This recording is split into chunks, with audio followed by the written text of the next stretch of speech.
Hello my dear friends of Standard 8, welcome you all in today's online class. My dear friends, as you know all it very well that we have completed 3 chapters so far. So dear friends, after successful completion of the previous chapter, we are now engaged in the learning chapter 7. The name of the chapter is Conservation of Plants and Animals. So dear friends, this is the particular chapter on which we are making a lot of discussion. So dear friends, we have done a lot of discussion. We have discussed a lot of contents regarding the chapters. Like first of all, starting from the points biodiversity, ecosystem, species, and biosphere. So in my previous video, in my previous live classes, all of you have attended my previous live class. So where we have done a lot of discussion. So dear friends, there we have discussed there about the biosphere. Okay, so biosphere reserves. So biosphere reserves we have discussed. There is one intention behind establishing the biosphere reserves to protect the wildlife. Okay, so keep the biodiversity, so maintain the biodiversity in our atmosphere, in our environment. This is the techniques which is used to preserve, conserve the biodiversity.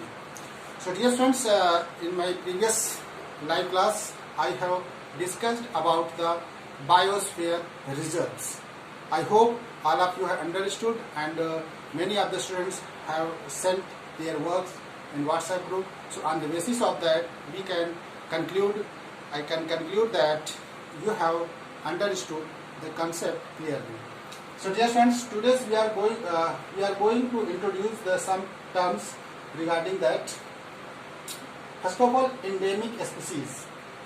Endemic species क्या होती है?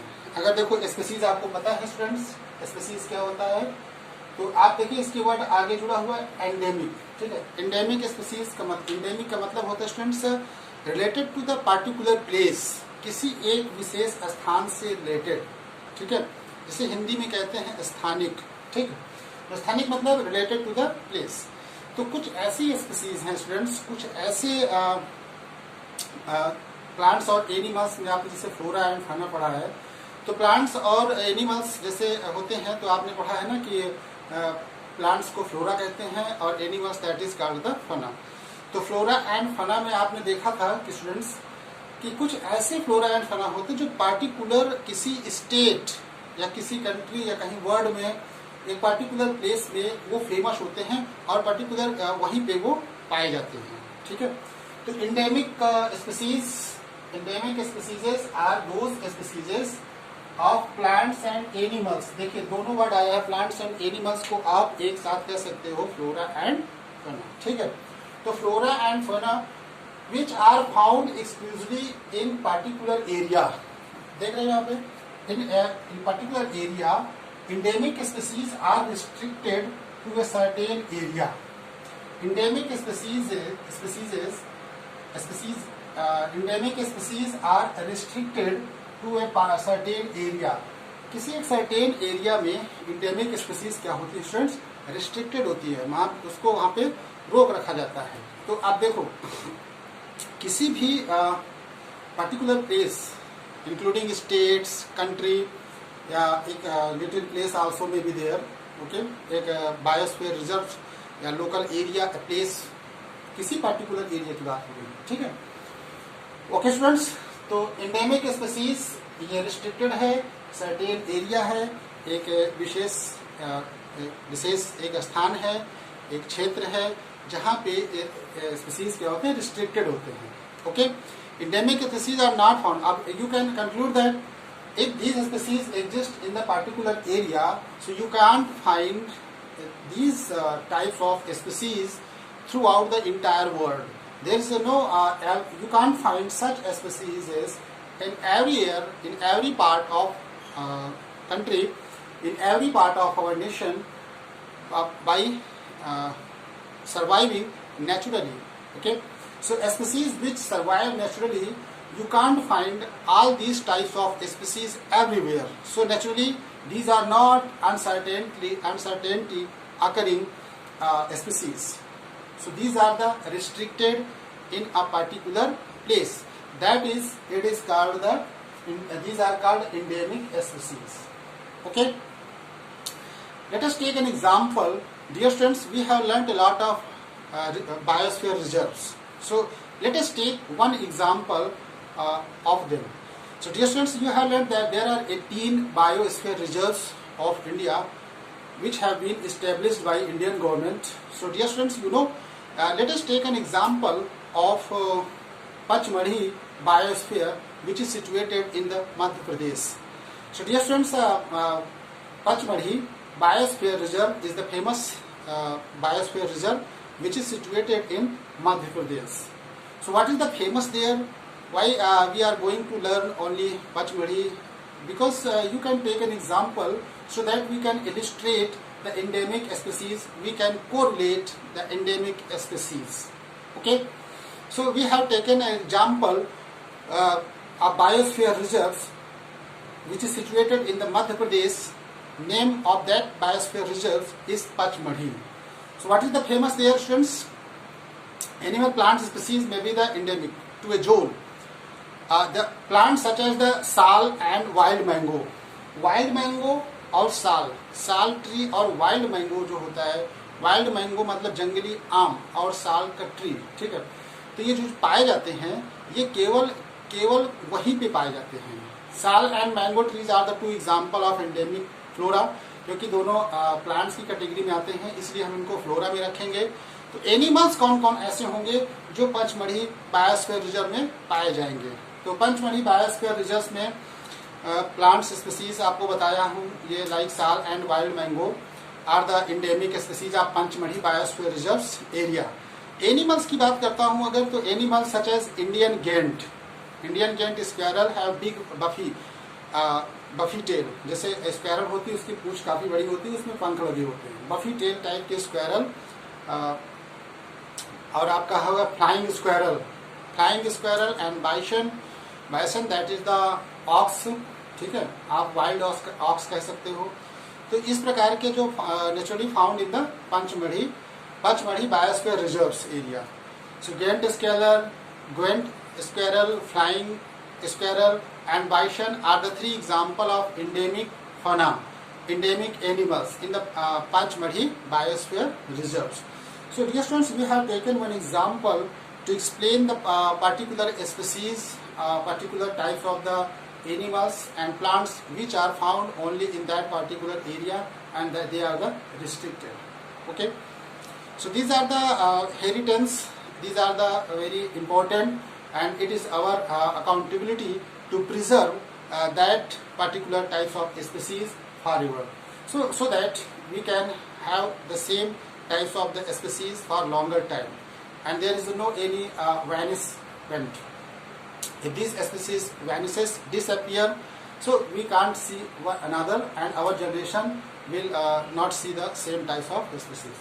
So let us move to the another function, that is the endemic species. आपका clear हो गया होगा students. बहुत सारे इसमें फ्लाइंग स्क्वेरल मैंने बताया और जंगली आपका ऑक्स बताया, वाइल्ड ऑक्स बताया। तो इस तरह के आप बुक में आपके बहुत सारे एग्जाम्पल दिए गए हैं, आप उसको देख सकते हो स्टूडेंट्स। और गेंट स्क्वेरल आप देख सकते हो, बड़ी सी स्क्वेरल होती है, ह्यूज स्क्वेरल। वैसे जो गिलहरी होती है आप देखते हो बहुत छोटी सी होती है, लेकिन जो वहाँ पाई जाती है स्क्वेरल वो काफ़ी बड़ी होती है, बड़ी टाइप की स्क्वेरल, जिसको हिंदी में गिलहरी कहते हैं। आपने पेड़ पे भागते हुए देखा होगा। तो ये गेंट स्क्वेरल वहीं पे पाई जाती है। A number of factors in endangering the existence of endemic species. अब देखो ये जो इंडेमिक स्पीसीज हैं, अगर इसमें हम कुछ एक्सटर्नली डिस्ट्रक्शन क्रिएट कराएंगे तो ये इंडेमिक स्पीसीज वैनिश हो जाएंगी, यानी गायब हो जाएंगी। जैसे destruction of forest, deforestation leads causes a lot of damages, and these are the main reason of being endangered the species. If the species disappears, means there are several causes which play very important role in vanishing of animals, in vanishing of that particular species. तो यहाँ पे आपने देखा students new species and increasing human population. अगर human population वहाँ पे ज़्यादा increase करेगा उस प्लेस पे, तो इसकी वजह से फॉरेस्ट डिफॉरेस्टेशन होगा, affecting the natural habitat affect होगा। तो इससे क्या है कि जो स्पीसीज वहाँ पे रह रही हैं उनके लिए थोड़ा सा एक डेंजर क्रिएट हो जाएगा, डेंजर जिसे कहते हैं इंडेंजर्ड स्पीसीज। आगे हम उसको भी पढ़ेंगे। तो इतना देखने के बाद हम लोग आगे बढ़ते हैं students.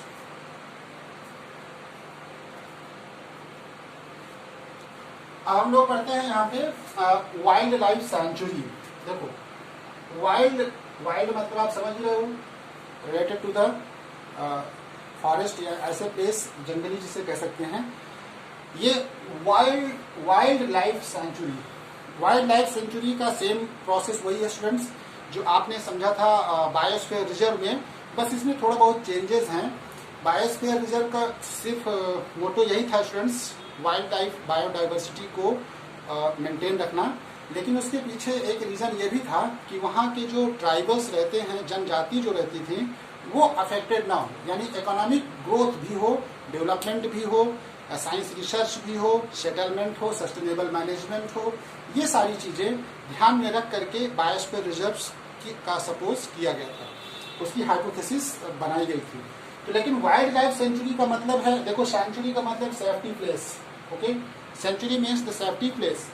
Wild life, you know, wild life the species, animals, flora and fauna which resides inside the forest in the environmental situation। अब देखो wild life sanctuary is a protected, इसका भी वही है। देखो वाइल्ड लाइफ सेंचुरी प्रोटेक्टेड है area है, protected area of land, किसी भी लैंड का प्रोटेक्टेड एरिया है। और बायोस्फीयर रिजर्व में भी हमने देखा था कि बायोस्फीयर रिजर्व बहुत बड़ा वास्ट एरिया को हम लोग प्रोटेक्टेड करते थे, लेकिन यहाँ पे है एरिया ऑफ लैंड, ये भी प्रोटेक्टेड है, which is created for the protection. देखो फिर इसका भी मेन रीजन है क्यों बनाया गया है, वाइल्ड लाइफ सेंचुरी क्यों बनाई गई है, इसके पीछे भी एक रीजन है, क्या है, which is created for the protection of wild animals in their natural environment. Means wild animals feel comfortable in their own natural habitat, in natural environment. Natural environment में उनका ग्रोथ अच्छा होता है, वो कंफर्टेबल फील करते हैं। तो इसलिए इसको ध्यान में रखते हुए, तो natural environment like forest in which no hunting is permitted, forest में no hunting is permitted, okay. तो ये प्रोटेक्टेड एरिया है, रिस्ट्रिक्टेड एरिया है, एक बनाया गया है जहाँ पे वाइल्ड लाइफ को प्रोटेक्ट करने का काम हो रहा है स्टूडेंट्स। इसमें भी प्रोटेक्शन की बात हो रही है, बायोस्फीयर रिजर्व में भी प्रोटेक्शन की बात हो रही थी। तो दोनों में डिफरेंस क्या आएगा, क्यों हम लोग वाइल्ड लाइफ सेंचुरी बनाए हैं। कुछ वाइल्ड लाइफ सेंचुरी का नाम है, इंडिया में अब तक कितने, India has more than 500 wild life century. इस समय इंडिया के पास कम से कम 500 वाइल्ड लाइफ सेंचुरी बनाई जा चुकी हैं। Some wild life sanctuaries specially named bird sanctuary, कुछ लोग ज्यादातर तो जानी जाती है बर्ड्स सेंचुरी, क्योंकि वहाँ पे ज्यादातर बर्ड्स को प्रोटेक्शन दिया जाता है, इसलिए ज्यादातर बर्ड सेंचुरी हैं। और artificially named set bird sanctuary, specially major habitats the birds. कुछ वाइल्ड लाइफ सेंचुरी का नाम देख लेते हैं, वो कहाँ सिचुएटेड हैं, इसको आपको लर्न करना है। इससे आपका थोड़ा सा जीके जनरल नॉलेज अवेयरनेस भी बढ़ेगी और एग्जाम में ऐसे क्वेश्चन आते रहते हैं। जैसे Sanjay Gandhi wild life century, Sanjay Gandhi wild life century कहाँ पे है, तो ये आपका महाराष्ट्र में है। और Mudumalai wild life century Tamil Nadu में है। और Nagarjuna Sagar wild life century आपका आंध्र प्रदेश में है। Bharatpur wild life century Rajasthan में है। और Sultanpur lake bird sanctuary Haryana में है। और Dandeli wild life century Karnataka में है। हैटिकट बर्ड सेंचुरी केरला में है। और सतकोसिया बासीपल्ली वाइल्ड लाइफ सेंचुरी आपका वेस्ट बंगाल में है। और लुखाओ वाइल्ड लाइफ सेंचुरी मणिपुर में है। और बोरी wild life century Madhya Pradesh में है। सो इतने कुछ वाइल्ड सेंचुरी जो आपके बुक में दिए गए हैं, इसको आप याद कर लीजिए स्टूडेंट्स। ए पर्टिकुलर प्लेस, उस स्टेट वाइल्ड लाइफ सेंचुरी का नाम। और कौन से स्टेट में वो प्रेजेंट है। जैसे मैं पूछूं कि Sanjay Gandhi wild life century कहाँ है, तो सीधा आपका जवाब आना चाहिए महाराष्ट्र। ओके, भरतपुर पूछूंगा तो आप सीधा सीधा राजस्थान बताओगे। तो इस तरह के क्वेश्चंस आप याद कर लीजिए बुक में। And it's environment. अब अगर हम बात करें main difference, the main difference between biosphere reserves and जो आप यहाँ पे देखो ना वाइल्ड लाइफ सेंचुरी, इन दोनों में डिफरेंस क्या होगा, what will be the main difference between. अब देखो डिफरेंस जैसे मैंने बताया, सिमिलरिटी की बात करेंगे तो प्रोटेक्शन दोनों में हो रही है, वाइल्ड लाइफ सेंचुरी और बायोस्फीयर रिजर्व्स। बायोस्फीयर रिजर्व का मैंने कंसेप्ट बताया था, उसमें 3 जोन होते हैं स्टूडेंट्स। उसमें कोर जोन होता है और मिडिल वाला बफर जोन होता है और आउटर वाला जो होता है ट्रांजिशन जोन भी होता है। बफर जोन में एक्टिविटी अलाउ है, लेकिन कोर जोन में परमिशन नहीं है। और ट्रांजिशन जोन जो है आउटर मोस्ट जोन, वहाँ पे सेटलमेंट लोग रहते हैं, इकोनॉमिक ग्रोथ होता है, ऑक्यूपेशन लोग व्यवसाय करते हैं और बहुत सारी एक्टिविटी वहाँ पे होती है। लेकिन यहाँ पे अगर बात करेंगे सीधा सीधा वाइल्ड लाइफ सेंचुरी में, तो वाइल्ड लाइफ सेंचुरी में ऐसा कुछ भी नहीं होने वाला। Nothing you can't do nothing. तो what is the big difference between wild life sanctuary and biosphere reserves. Wild life sanctuary, you know, the biosphere reserves covers large distance. Okay, if you are going to establish biosphere reserves, if the Indian government want to declare establish biosphere reserve, so a lot of land, a large land area will be required to establish them. Okay, तो अगर बात करें हम लोग तो biosphere reserves spread over a very large area land. Okay, biosphere reserve. लेकिन अगर हम बात करेंगे वाइल्ड लाइफ सेंचुरी, तो उतना ज्यादा वास्ट नहीं होता है। Wild life century occupies comparatively smaller area land, बहुत छोटे स्थान पे स्टेब्लिश किया जा सकता है किसको, वाइल्ड लाइफ सेंचुरी को। लेकिन बायोस्फीयर रिजर्व की बात करूंगा तो वो बहुत ज्यादा एरिया को कवर करेगा। तो biosphere reserve is for the conservation of biodiversity. Biosphere reserve का मेन मोटो क्या है स्टेब्लिश करने का, सिर्फ मेन मोटो यही है कि बायोडाइवर्सिटी को कंजर्व करना, as well as economic development. और यहाँ पे ध्यान ये रखा गया है कि इकोनॉमिक डेवलपमेंट भी हो, लेकिन वाइल्ड लाइफ सेंचुरी का मेन मोटो एक यही होगा, to protect wild life sanctuary, to protect the sanctuary mainly for the protection of wild animals in that particular area in their natural habitat. इसमें economic growth की कोई गुंजाइश नहीं है, इसमें इकोनॉमिक ग्रोथ होना नहीं है। यहाँ पब्लिक सेटलमेंट नहीं कर सकते, यहाँ पे अदर एक्टिविटीज अलाउड नहीं है, तो इससे यहाँ पे उससे कोई लेना देना नहीं है। लोकल पीपल्स ट्राइबल्स जो होते हैं, लोकल पीपल्स जो होते हैं ट्राइबल्स होते हैं, जनजाति जो होती हैं, वो बायोस्फीयर रिजर्व में तो रह सकती हैं क्योंकि वही एरिया में है, तो इकोनॉमिक ग्रोथ उन्हीं की वजह से तो होगा। लेकिन वाइल्ड लाइफ सेंचुरी में जो होगा, इसमें कोई भी tribals near by local peoples allowed नहीं होंगे, वो वहाँ पे सस्टेन नहीं करेंगे। कहाँ पे, वाइल्ड लाइफ सेंचुरी में। Okay, people are not front of integral part of the wild life sanctuary. इसीलिए हमने स्टार्टिंग में बताया था कि बायोस्फीयर रिजर्व्स में जो ट्राइबल्स होते हैं, जो जनजातियाँ होती हैं, जो रहने वाले लोकल पीपल्स होते हैं, वो एक तरह से मल्टीपल इंटीग्रल पार्ट्स होते हैं बायोस्फीयर रिजर्व्स के। Okay, the human activities such cultivation of land, ये सब सारी चीजें बायोस्फीयर रिजर्व में अलाउड है, लेकिन वाइल्ड लाइफ सेंचुरी में ऐसा कुछ भी अलाउड नहीं है। ऑक्यूपेशंस और ट्रेडिशंस, बिजनेस, वहाँ पे कुछ भी अलाउड नहीं है। तो ये तो बात भी वाइल्ड लाइफ सेंचुरी की, और मैंने बहुत सारे वाइल्ड लाइफ सेंचुरी के नाम बता दिए स्टूडेंट्स आपको, और इंडेमिक स्पीसीज मैंने आपको बताया। एग्जाम्पल लिया था Pachmarhi biosphere reserve which is situated in the Madhya Pradesh. अब हम अगर बात करेंगे एक नेशनल पार्क की, ठीक है, बहुत सारे नेशनल पार्क आपने देखे होगा। नेशनल पार्क, ठीक है, पार्क में आप घूमने गए होंगे। जब पार्क में घूमने जाते हो तो पार्क में आर्टिफिशियली कुछ चीजें बना दी जाती हैं कि ताकि वहाँ पे पीपल्स को क्या हो, अट्रैक्ट हो, ठीक है। अब नेशनल पार्क बनाने का सीधा सीधा मोटो यही है, प्रोटेक्शन तो यहाँ भी होगा, लेकिन यहाँ पे टूरिस्ट अट्रैक्शन, टूरिस्ट को अट्रैक्ट करने के लिए और साइंटिफिक रिसर्च के लिए और कुछ रिक्रिएशन के लिए और बहुत सारे हिस्टोरिक प्लेसेस वहाँ पे जो प्रेजेंट हैं, उससे बहुत सारी चीज़ों को गेस करने के लिए, साइंटिफिक स्टडी करने के लिए, हिस्टोरिक प्री हिस्टोरिक जो पीपल्स पहले जो लोग रहते थे उनके बारे में जानकारी करने के लिए नेशनल पार्क बहुत ही ज़्यादा हेल्पफुल है। तो नेशनल पार्क क्या है, देखो फ्रेंड्स, नेशनल पार्क का भी मोटो वही है, national park is a relatively large area of scenic beauty.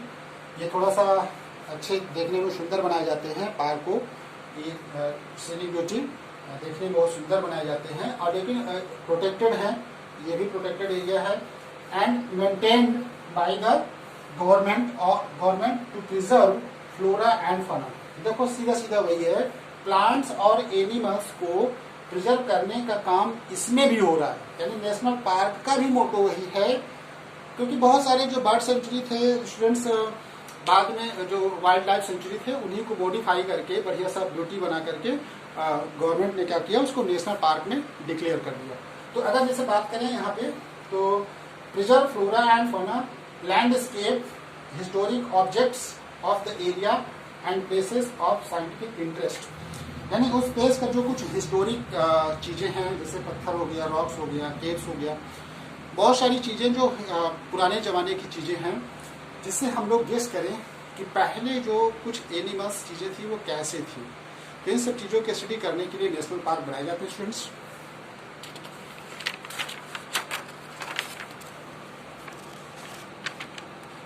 I hope all of you are learning very well. तो नेशनल पार्क इसीलिए बनाए गए हैं, और सबसे पहले जो बनाया गया था आपका जिम कॉर्बेट नेशनल पार्क, जो कि उत्तराखंड में है। उत्तराखंड हमारा जो अलग सेपरेट स्टेट्स है, उत्तराखंड में Jim Corbett national park Uttarakhand में है, और कान्हा नेशनल पार्क मध्य प्रदेश में है, उसी जो बायोस्फीयर रिजर्व है उसी के आसपास आता है अंदर में।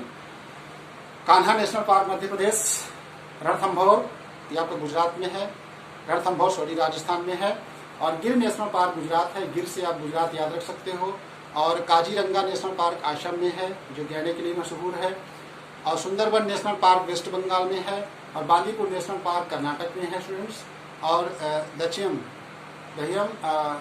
दचिगम नेशनल पार्क जो है जम्मू कश्मीर में है, और सरिस्का नेशनल पार्क आपका राजस्थान में है, और सतपुरा नेशनल पार्क आपका मध्य प्रदेश में है। तो ये सारे आपके अलग अलग जो नेशनल पार्क हैं स्टूडेंट्स, आपके बुक में दिया गया है, इन चीज़ों को आप लर्न कर लीजिए। अब अगर बात करें स्टूडेंट्स की, जैसे कुछ नेशनल पार्क में थोड़ा सा सीनिक ब्यूटी बनाया जाता है, काफ़ी सुंदर देखने को बनाया जाता है, और आपको मैंने एग्जांपल बनाया जो कान्हा नेशनल पार्क है, ये जो Kanha national park which is situated in the Madhya Pradesh. तो आपको बताया ना कि सतपुरा टाइगर रिजर्व्स,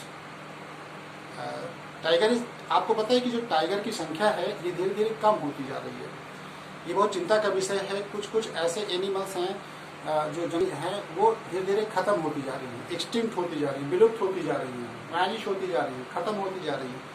तो इन चीज़ों को प्रोटेक्ट करने के लिए एक खासकर जो टाइगर को प्रोटेक्ट करने के लिए स्टूडेंट्स जो बनाया गया था प्रोजेक्ट टाइगर इन 1972 को प्रोजेक्ट टाइगर लॉन्च किया गया था। प्रोजेक्ट टाइगर लॉन्च इसलिए किया गया है क्योंकि प्रोजेक्ट टाइगर को हमको बचाना है। तो project tiger is a wild life conservation project which was launched by the government of India in 1972 to protect the tigers in the country. ये किस लिए है students? The objective of this project was to insure the survival and maintenance of the tiger population in specially constituted tiger reserves throughout the India. There are 28 tiger reserves, क्योंकि अब बहुत tiger reserves बनाया जाता है specially किसको protection करने के लिए? टाइगर को प्रोटेक्ट करने के लिए। तो अब तक 28 टाइगर रिजर्व इन इंडिया बनाए जा चुके हैं which are governed by the project tiger. ये प्रोजेक्ट टाइगर से गवर्न होते हैं, यानी ये प्रोजेक्ट टाइगर लॉन्च किया गया था इसी इंटेंशन से कि हम टाइगर को बचाएं। तो 28 टाइगर रिजर्व अब तक इंडिया में बनाए जा चुके हैं। ये तो बात हुई। तो स्टूडेंट्स आपको इस चीजों को देख करके आप अब अंदाजा लगा सकते हो कि इन सबका मेन मोटो वही है स्टूडेंट्स जो मैंने आपको बताया। अब आप डिफ्रेंशिएट कर सकते हो वाइल्ड लाइफ सेंचुरी और नेशनल पार्क में, आप इन दोनों में डिफरेंस आप बता सकते हो। वाइल्ड लाइफ सेंचुरी और नेशनल पार्क में देखो, वाइल्ड लाइफ सेंचुरी में जाना थोड़ा सा मुश्किल है। यहाँ पे आसानी से लोग नहीं जा सकते, गार्ड की परमिशन से जाएंगे। अगर गार्ड रहेगा वहाँ पे, फॉरेस्ट गार्ड रहेंगे, उसी के साथ अनुमति के साथ उसी के साथ जाना पड़ेगा। लेकिन नेशनल पार्क में विजिटर्स आसानी से आ जा सकते हैं, देख सकते हैं, रिक्रिएशन कर सकते हैं, इंजॉयमेंट कर सकते हैं, बढ़िया अम्यूजमेंट कर सकते हैं और बहुत सारे साइंटिफिक नॉलेज, रिसर्च कुछ देख सकते हैं, समझ सकते हैं। अंडरस्टैंड? तो अब आप इन दोनों में अंदाजा लगाइए, बहुत सारे डिफरेंस बताइए। Wild life sanctuary usually does not allow easy access to visitors. Wild life sanctuary में जो विजिटर्स होते हैं उनको आसानी से यहाँ पे अनुमति नहीं मिलती है वाइल्ड लाइफ सेंचुरी में, लेकिन नेशनल पार्क में वो आसानी से जा सकते हैं। तो ये तो बहुत सारे मेन डिफरेंस हुआ students, and I hope all of you have understood my video clearly. Thank you students, and don't forget to do the work which will be attached at the end of the video. So don't forget to take the screenshot at the end of the video. This will be considered as the class work, okay? And the homework, you know, homework is usually uploaded in Teachment app, and all of you are operating that app manually. So students, the work which will be uploaded as just like science homework in the Teachment slot, assignment slot, so that will be considered for the next schedule, okay? So you find the date, but the homework on that day you have to send on the what is the schedule. Thank you students for watching today's video.